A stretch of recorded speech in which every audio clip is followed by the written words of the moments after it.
Esav, il s'est marié avec plusieurs femmes cananéennes, et le texte nous dit que ça a été une source de contrariété, très grande contrariété, moratoire, ça veut dire d'amertume. Ils avaient l'esprit amer pour Yitzhak et pour Rivka.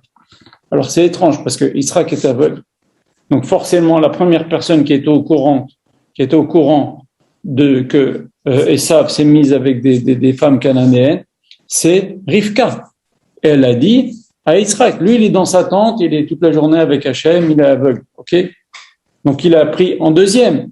Or la Torah nous dit que ça a été une source d'amertume pour Yitzhak et pour Rivka. Le Midrash pose la question, il dit pourquoi pour Yitzhak en premier ? Rivka l'a su en premier, mais elle ça l'a rendu la vie amère après. Yitzhak l'a su en deuxième, mais ça lui a rendu la vie amère pour lui en premier. Pourquoi ? Et le Midrash dit quelque chose d'incroyable. Si c'était pas marqué par nos Chachamim, on n'aurait pas le droit de parler comme ça.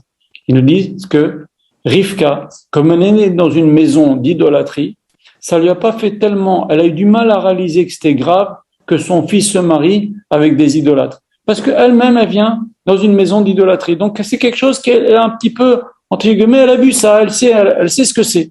Ok ? Yitzhak, qui est né dans une maison de tzadikim, chez Jean-Père Abraham, etc., et que toute sa vie, il a fait la guerre contre l'idolâtrie, dès qu'on lui a dit que c'est marié avec des Cananéennes, il a sauté en l'air, il dit quoi, des femmes idolâtres ?